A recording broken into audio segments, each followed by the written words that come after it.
All right, we are going to go ahead and get started. Taylor Ledbetter is the author of our blog, Tailored Finance, and every 3 months she does a webinar on her blog series.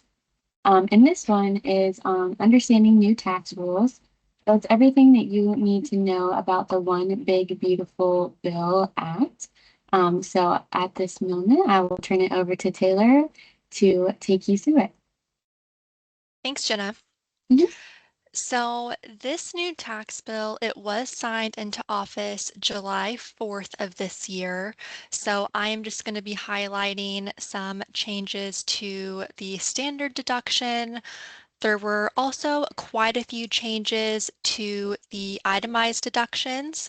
And then we're going to be talking about a new type of account called a Trump account. And then just some updates to 529 plans and estate taxes. So first, we're going to be focusing on the standard deduction updates, and then there are some new below the line deductions as well. So first, I wanted to start with this new deduction that's only available for seniors age 65 and over. So before this bill was even signed into law, there was a additional standard deduction, again, if you were 65 and over. If you are single or head of household, that's an extra 2 grand. And if you file jointly or separately, it's about $1,600 per individual. So that has been in place, that will continue to be in place. But the new update for seniors, it is a temporary bonus deduction starting this year in 2025, and it's available through 2028. So this new deduction amount, it's going to be an extra 6 grand per individual. So if you do file jointly with a spouse, that's potentially an extra $12,000 deduction for your household on top of the other portion of the standard deduction you would get. Now, there is a income phase out for this temporary bonus deduction. You can see those thresholds in that table below, but for every dollar above these modified adjusted gross income numbers, this deduction is reduced by about 6%. So basically reduced by 6 cents for every dollar over these amounts you see at the bottom of the page. And here in a couple slides, I'll have a nice visual for how this is going to look, makes things a little bit easier to read. Something else that is important to point out, I know that there was a lot of talk about getting rid of Social Security taxes. So there's nothing in the bill that specifically talks about getting rid of taxes on Social Security, but Social Security taxation is based on your income. So the more that you're making, the more of your Social Security benefit is taxed. But this temporary bonus deduction does help reduce your income. And so in return, that will help reduce how much Social Security is actually going to be taxed.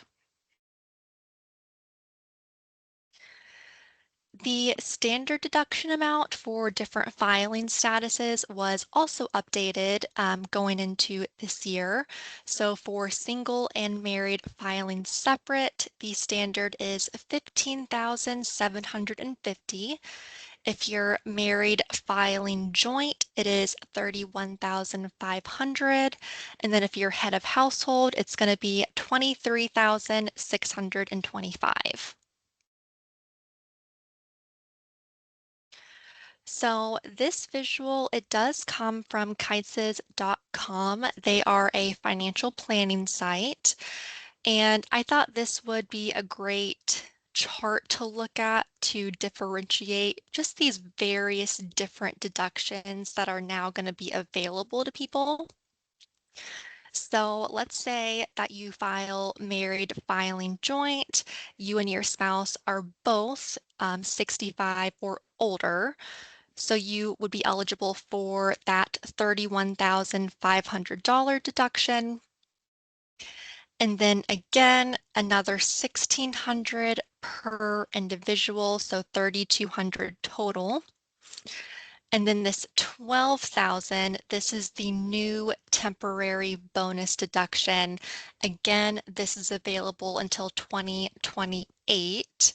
So up until 2028, it's very possible you could have about $46,700 just in standard deductions. So to have almost 50 grand is huge, and you don't even have to itemize to qualify for this. The next couple of slides, we're going to talk about some brand new below the line deductions. Now, below the line deductions, you don't have to itemize, you don't have to do the standard. This is going to be available for everybody. So starting in 2026, if you do give any cash to charity, you will now be able to deduct that contribution up to a certain limit. So normally, any charitable contributions to take advantage of that deductibility, you do have to itemize. But since this is a below the line deduction, you can take the standard for this one. So for single filers, you can deduct about $1,000 in any cash given to charity. And then for joint filers, you can deduct up to $2,000. There is also a new below the line deduction for auto loan interest. This is going to be available for 2025 through 2028, and there are a few eligibility requirements. So your vehicle must weigh less than 14,000 pounds. It must have been assembled in the US, and it only applies to interest on new loans taken after December 31st, 2024. And this auto loan interest deduction is capped at 10 grand.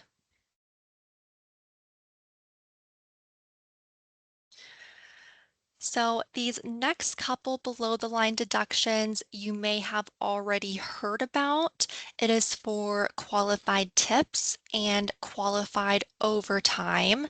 And the rules for these two deductions are pretty similar. There's really only one difference. So I'll go through the similarities first. So for any tip or overtime income you have for tax years 2025 through 2028, a certain amount of this income will not be included for federal taxes. Now, tip and overtime income will still be subject to payroll and state taxes, again, just not federal. There is going to be an income phase out depending on your filing status. So if you file single or head of household, that phase out starts at about 150 grand. And this is again for tip and overtime. If you are married filing joint, that phase out starts at 300 grand. And basically for every $1,000 above these thresholds, this deduction is reduced by about $100. Now, the main difference between the tips and the overtime deduction is the actual deduction limit itself. So for qualified tips, regardless of your filing status, you can deduct up to 25 grand in tips on your tax return. But for qualified overtime income, If you are single or file head of household, that deduction limit is 12,500. And then if you're married filing joint, it is 25 grand. So that summarizes all of the new below the line deductions, or at least what's going to affect most people. Now, there were quite a few changes to itemized deductions. So we're going to start with talking about updates to the state and local tax deduction. We also call it SALT for short. So starting this year in 2025, this SALT deduction limit is going up to $40,000, and that is for all filing statuses. However, if you are married filing separate, that limit is going to be 20 grand. Now, this is a pretty big deal because prior to this bill, the cap or the deduction limit was $10,000. So we've had quite a big jump. From 2026 to 2029, there will be an annual increase of this limit of about 1%. So it is inflation adjusted. There is also an income phase out based on your modified adjusted gross income. So for all filing statuses, except again for married filing separate, that phase out starts at 500 grand and it ends at 600 grand. And then for married filing separate, it starts at 250 grand and ends at 300 grand. So if you find yourself in this phase out range, the deduction is reduced by about 30% of the amount by which you exceed these thresholds. And I think the most important thing to keep in mind is that this is a temporary increase. So once we get to 2030, this $40,000 cap is going to drop back down to $10,000. So you definitely want to take advantage of that if you can, during this period of time. There is also a new itemized deduction that this bill introduced, and it is for mortgage insurance premiums. So currently, you can deduct mortgage interest. Again, we're talking about itemized deductions, but you can deduct mortgage interest on up to 750 grand of qualified mortgage debt. So that's not changing. But starting next year in 2026, mortgage insurance premiums are also going to be included in that deduction.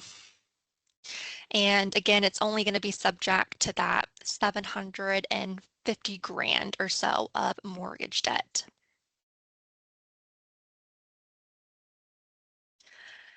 The next update has to do with charitable contributions. So I know I already touched on those smaller deduction limits, the $1,000 and $2,000 for single or married filing joint. This is going to be completely separate. So if you normally itemize and you give charitable contributions, there are some updates here. Before I get into the update, I want to explain a little bit about how charitable contribution deductibility really works, because how much you can deduct from your or for your donation depends on what type of asset or property you're donating. So it's different if you're donating cash versus if you're donating maybe appreciated securities, or if it's a public versus a private charity. All these different factors determine the cap of how much you can actually deduct as an itemization. And it all depends on your adjusted gross income, so your AGI. And on the next slide, I am going to go over a couple examples because I think it will make a little bit more sense. So we'll look at changes prior to the bill and then changes after the bill and what that looks like. But starting in 2026, there will be what's called a floor for charitable donation deductibility, and that floor is going to be 0.5%. And again, we'll see this in the example we're going to walk through. But if you have a charitable contribution or multiple charitable contributions that exceed these AGI limits, part of your donation and the floor can be carried over to the next tax year. 5 years max, though, is the carryover time allowed. So I think these examples will help make all of this a little bit more sense. So prior to the tax bill, let's assume that your adjusted gross income was around $1 million. Maybe you donated $200,000 of cash to a public charity. Well, cash combined with a public charity donation, you're capped at deducting up to 60% of your AGI. So for this person, again, with cash donations to a public charity, the most they could donate and deduct is 600 grand since their AGI is $1 million. So in this situation, that $200,000 cash donation is fully deductible as an itemization. Now, because of the tax bill, we do have this new floor we have to account for. So if we assume, the exact same factors, same income, same donation, now we have to account for this floor. So what happens is we take 0.5% of whatever your AGI is, and in this case, it is $5,000 for this person. We subtract the floor from the actual charitable contribution, which is 200 grand. So after that subtraction, we can actually deduct about 195 grand. Now, what happens is since this person, donated 200 grand and they're capped at 60% of AGI, which is 600 grand, this floor is basically lost. However, if they had given a much bigger donation, let's say they donated $700,000 in cash, now, since they've gone over that 60% AGI limit, now that $5,000 floor can be carried forward to the following year, along with the $100,000, which was above that 60% AGI restriction. And again, you can carry forward disallowed charitable deductions for up to about 5 years.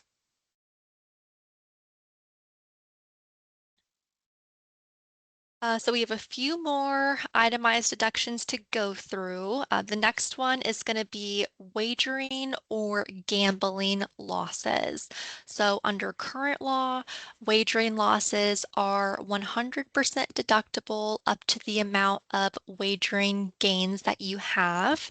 But starting in 2026, those wagering losses are limited to about 90% of wagering gains, so they can't necessarily cancel each other out, going forward.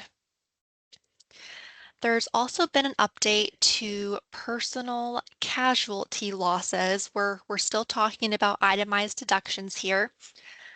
But under current law, personal casualty losses are only deductible if they result from a federally declared disaster zone. But starting next year, state declared disaster zones are also included. But regardless of which case we're looking at, the deduction is limited to losses that are not compensated by insurance, and the losses cannot exceed 10% of the taxpayer's AGI.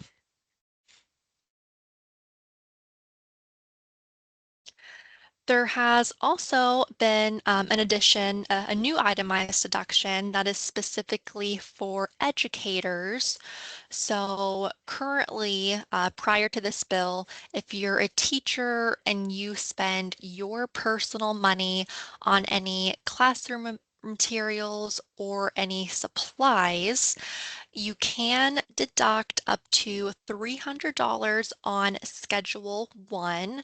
If you are married and you guys are both educators, that amount is $600. So that's not changing. That has been in effect. But starting next year in 2026, if you itemize, you can deduct additional out-of-pocket costs for education expenses. A dollar amount has not been specified, so more on that should be coming out. There is also going to be some changes for higher income earners in the 37% bracket, and this starts next year. So if you are in the 37% bracket and you do itemize, now your allowable itemized deduction could be reduced. So the reduction is about 2/37 of the lesser of the taxpayer's total itemized deductions, or the amount by which taxable income plus total itemized deductions exceeds the 37% bracket. So this is a small change, 2/37 I can't imagine would be a substantial amount. So I don't think that this will affect too many people. All right, next we're going to talk about just some additional changes. So kind of stepping away from the deduction conversation. So first, the estate tax exemption was raised to $15 million in 2026. And the estate tax exemption is basically the amount that you can pass to the next generation, that you can pass to your heirs, and that is tax-free from federal estate tax. So federal estate tax, that rate is 40%, so it's a pretty hefty amount. And this is a really big deal because if we look back at 2018, this exemption amount used to be $5.6 million back in 2018. And the Tax Cuts and Jobs Act actually increased that to 11.2 million. So you can imagine, there's probably a lot more people passing on $5 or $6 million than 11, 12, or 15. So a lot of people would have paid, that 40% federal estate tax, at least more people compared to now. And this is important because that was actually supposed to expire this year in 2025. So that exemption amount could have been completely cut in half. But starting next year, they did raise it to $15 million per person. So it is important to keep in mind that this exemption amount can change in the future. There has also been an increase to the child tax credit. So starting this year, that increase has gone up to $2,200. Now, out of that 2,200, 1,700 is considered refundable. And a refundable credit basically just means it can cause you to have a refund on your tax return, whereas a non-refundable credit cannot. It can just bring tax owed to $0. And then starting next year, this credit will increase for inflation. There has also been an update to eligibility surrounding HSA contributions. So the main eligibility requirement to contribute to an HSA is that you have to be enrolled in a high deductible health plan.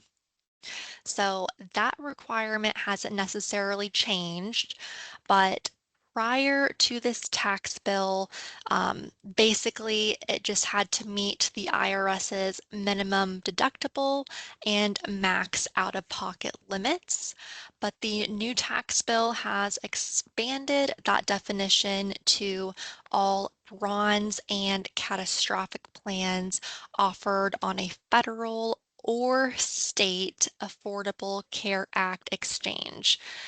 Whereas previously, these specific types of plans did not satisfy the minimum deductible and max out-of-pocket limits. So it's great that, more people will be able to take advantage of an HSA account. Also, individuals, if they are covered by a direct primary care arrangement, that is okay, whereas previously that was not allowed. So the monthly fee caps for that for individuals will be $150 a month, and then for families it is $300 a month.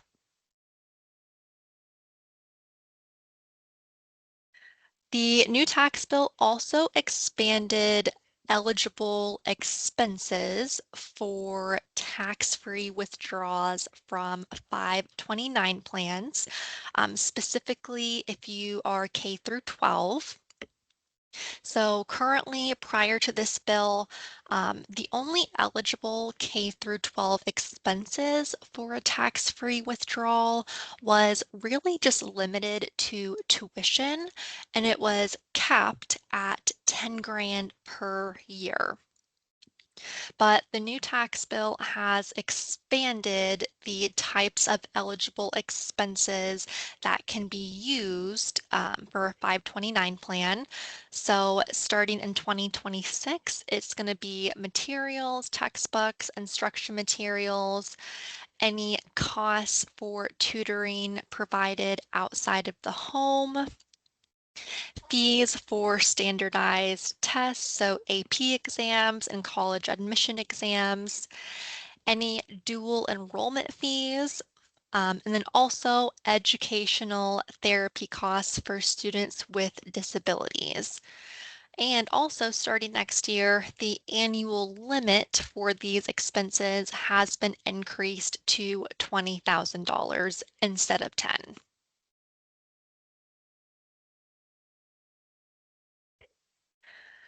All right, these last few slides, I really wanted to talk about these Trump accounts for retirement savings because this is going to be a different type of account than what we've seen before. So it's not going to be, like a traditional IRA or a Roth IRA. It's going to kind of be a mixture of both, but also in its own category. So I just want to talk a little bit about what makes these Trump accounts so different. So starting in July of 2026, the annual contribution limit is going to be 5 grand. And these Trump accounts are specifically for kids under the age of 18. Now, a couple things that are unique is that federal, state, local governments, and charitable organizations are also able to contribute to these Trump accounts. And their contributions will not count towards that annual $5,000 limit. Employers can also contribute on behalf of employees. They will be subject to a $2,500 annual cap, and that does count against the $5,000 annual limit. So a little bit different than the government's and the charitable organization caps. These last couple bullet points are actually going to be on the next slide as well. So I have a visual here. This is also from kites's.com. It just differentiates the rules before a child turns 18 versus the year they turn 18 or afterwards. So one thing that is also unique is that before the child turns 18, there are going to be investment restrictions. So you're restricted to low fee-based US equity funds. There's also no distributions allowed before the child turns 18. And the year the child turns 17, rollovers to other Trump accounts are allowed, and then also rollovers to ABLE accounts are allowed. And then since this type of account is kind of structured, kind of similar to an IRA, you can make contributions to other IRA accounts if you're also making contributions to Trump accounts. Now, once the child does turn 18, distributions are allowed then, but this account is still going to be subject to a 10% penalty if a withdrawal is taken before 59 and a half. So these are the rules where it does start to resemble a little bit of an IRA. Any withdrawals or any contributions to this type of account, contributions are going to be tax-free. So you're basically contributing after-tax money. But any growth is going to be taxable. So you can see there that it's going to be a partially tax-free account, partially taxable account. So it's kind of a mix of a traditional IRA and a Roth IRA at the same time. Once the child does turn 18, any investments are allowed, so there's no restrictions like there are when they're under 18. Also, RMDs will be required on this account and 10-year rules will likely apply, so not necessarily set in stone, but the 10-year rule is referring to when you pass this account on to an heir. So if except for spouses, when you pass an IRA on to an heir, like kids or grandkids, they do have to deplete that account within 10 years of receiving it. So that is just the same rule that will apply to these Trump accounts. So there is going to be a pilot program where parents can elect to have a $1,000 credit paid by the US government into a Trump account. The only requirements is that the child has to be a US born citizen in 2025, 26, or 27.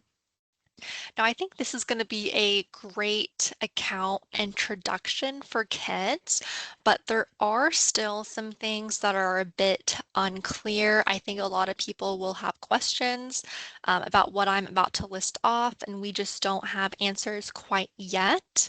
So, will the government open Trump accounts on behalf of these kids who don't yet have an account? We are not entirely sure.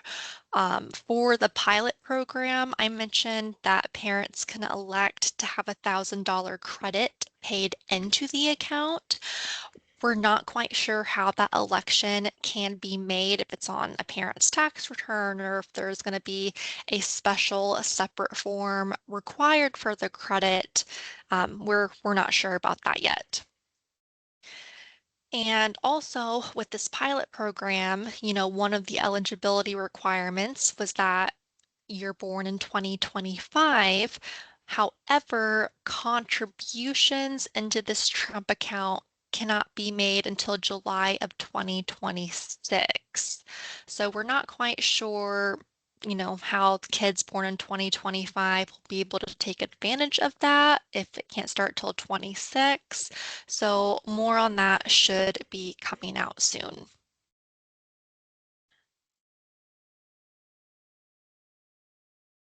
And that is the end of the PowerPoint. So that sums up all of the, most important details from the tax bill. Um, so Jenna, I know you were going to come on here at the end too, um, maybe talk about any questions that anybody has. Yeah, I would just say if anybody has questions, please take a look at this email address here, inquiries@jessupwealthmanagement.com.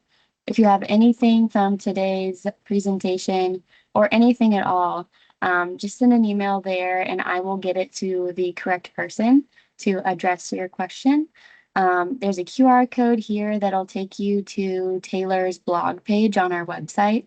I just put a screenshot next to it here on the right to show you kind of what the page looks like, but she's put a lot of hard work into this blog and you can search a specific topic if you are looking for something pretty niche, or you can just scroll through and see all of her amazing posts. So thank you guys for joining us. Again, don't hesitate to send us an email to that inquiries address if you have questions. Other than that, I hope you have a good rest of your day. And thank you, Taylor. Yep, thank you. All right, bye.